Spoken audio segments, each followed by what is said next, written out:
নমস্কার, আপনারা দেখছেন রিপাবলিক বাংলা ফেসবুক পেজ এবং ইউটিউব চ্যানেল। আমি বিট্টু রায়চৌধুরী। রাজ্য রাজনীতির খবরের পাশাপাশি বিধানসভা এবং নির্বাচন কমিশন সংক্রান্ত খবর নিয়ে প্রতিবার আপনাদের সামনে হাজির হই। আজও হাজির হচ্ছি, তবে আজকে মুর্শিদাবাদ থেকে আমি যে রাজনৈতিক আপডেট সেটা তুলে ধরবো। আজকে মুর্শিদাবাদে বিরোধী দল নেতা শুভেন্দু অধিকারী এসেছেন। মুর্শিদাবাদ অর্থাৎ অধীর চৌধুরীর গড়, কংগ্রেসের গড়। কিন্তু আজকে যখন মুখ্যমন্ত্রী মমতা বন্দ্যোপাধ্যায় ইন্ডিজোট নিয়ে প্রশ্ন তুলছেন, যখন ইন্ডিজোটে তিনি থাকবেন বা তার দল থাকবেন কিনা তা নিয়ে প্রশ্ন বিস্তর, সেই সময় দাঁড়িয়ে অধীর চৌধুরীর গড়ে এসে শুভেন্দু অধিকারীর সভা এবং অধীর চৌধুরীর বিভিন্ন কাজকর্ম নিয়ে সংসদের অভ্যন্তরে হোক বাইরে হোক তা নিয়ে সমালোচনা করা এবং সঙ্গে তৃণমূল কংগ্রেসের বিভিন্ন দুর্নীতি নিয়ে সমালোচনা সরব হওয়া রাজনৈতিকভাবে গুরুত্বপূর্ণ। কেন গুরুত্বপূর্ণ? এই কারণ বিভিন্ন ক্ষেত্রে দেখা গিয়েছে যে আবাস দুর্নীতি থেকে শুরু করে রেশন দুর্নীতি, প্রতিটি ক্ষেত্রে দেখা যাচ্ছে শাসক দলের নাম জড়িয়ে আসছে এবং গরু চুরি থেকে শুরু করে রেশন দুর্নীতি, শিক্ষা দুর্নীতি, প্রত্যেকটা ক্ষেত্রে দেখা যাচ্ছে যে শাসক দলের কোনো নেতা বা মন্ত্রী শ্রীঘরে রয়েছেন। অর্থাৎ এমন পরিস্থিতিতে দাঁড়িয়ে রাজ্যের মানুষ কি তৃণমূলকে ভোট দিয়ে ভুল করেছে? সেই প্রশ্নটাই শুভেন্দু অধিকারী এই মঞ্চ থেকে আজকে তুলে ধরলেন। গুরুত্বপূর্ণভাবে দুটি উদ্দেশ্যকে সামনে রেখে আজকের এই মঞ্চে শুভেন্দু অধিকারীর আগমন। প্রথম উদ্দেশ্য, প্রধানমন্ত্রীকে তৃতীয়বারের জন্য আবার যাতে তিনি প্রধানমন্ত্রী হন, অর্থাৎ নরেন্দ্র মোদী যাতে প্রধানমন্ত্রী হন তৃতীয়বারের জন্য, সেটা নিশ্চিত করা, সেই বিষয়ে যাতে সাধারণ মানুষ ভোট দেন সেইটা নিশ্চিত করা। এবং দ্বিতীয়ত হচ্ছে এ রাজ্যে যেই সরকার ইতিমধ্যে শাসন করছে অর্থাৎ তৃণমূল কংগ্রেস, তাদের যে দুর্নীতির অভিযোগ সেইগুলোকে মানুষের সামনে তুলে ধরা। এবং একইভাবে তিনি যেমন পরপর লিস্ট ওয়াইজ সেগুলো তুলে ধরলেন, তার পাশাপাশি অধীর চৌধুরীর ভূমিকা নিয়েও প্রশ্ন তুলেছেন এবং এক্ষেত্রে দাঁড়িয়ে ইন্ডিজোটের ভবিষ্যৎ কি হবে তা নিয়েও প্রশ্ন তুলেছেন।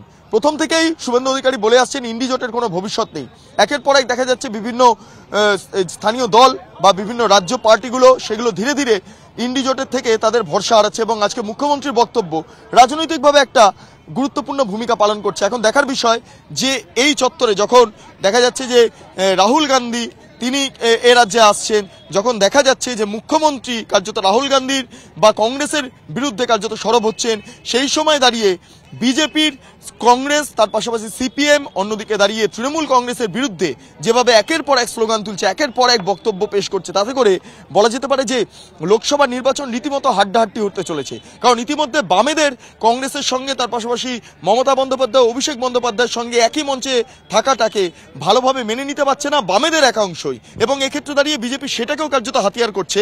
এবং তার পাশাপাশি কংগ্রেসের ভূমিকা নিয়েও প্রশ্ন উঠছে বিভিন্ন ক্ষেত্রে, কারণ ইতিমধ্যে দেখা গিয়েছে রাম মন্দির যে ঘটনা সেইটা সামনে এলো এবং অন্যদিকে দাঁড়িয়ে 370 ধারা কাশ্মীরের সেই বিষয়টাও আজকে উত্থাপন করলেন শুভেন্দু অধিকারী এবং প্রত্যেকটাই যে বিজেপির আমলে হয়েছে সেই বিষয়টাও উত্থাপন করেছেন। অর্থাৎ বলা যেতে পারে এই সমস্ত যে বিজেপির যে কাজকর্ম, অর্থাৎ গত কেন্দ্রীয় সরকার গত 10 বছরে যেই কাজগুলো করেছে, যেই বিষয়গুলোকে উত্থাপন করেছে, মানুষের সুবিধার্থে যে সমস্ত প্রকল্প এনেছে, সমস্তটাই বিজেপির এই মুহূর্তে টার্গেট, অন্তত রাজ্য বিজেপির টার্গেট, সেগুলো মানুষের সামনে তুলে ধরা এবং সেই কাজটা ইতিমধ্যে বিজেপির রাজ্য নেতৃত্ব করছেন। এবং শুভেন্দু অধিকারী বলে গিয়েছেন লোকসভার পূর্বে আবার ওই অধীর চৌধুরীর গড় অর্থাৎ মুর্শিদাবাদে আবার তিনি আসবেন এবং অনেক কিছু আরো বিষয় তথ্য রয়েছে তার কাছে, সেই তথ্যগুলো সামনে তুলে ধরবেন। থাকবে এই সংক্রান্ত খবরে, তবে অন্যান্য খবরে চোখ রাখতে অবশ্যই নজর রাখবেন রিপাবলিক বাংলা পর্দায়। কিন্তু কেবলমাত্র রিপাবলিক বাংলা টেলিভিশন স্ক্রিনে নয়, ফেসবুক পেজে নজর রাখতে ভুলবেন না, লাইক করতে ভুলবেন না, ইউটিউব চ্যানেল সাবস্ক্রাইব এবং বেল আইকন ক্লিক করতে ভুলবেন না।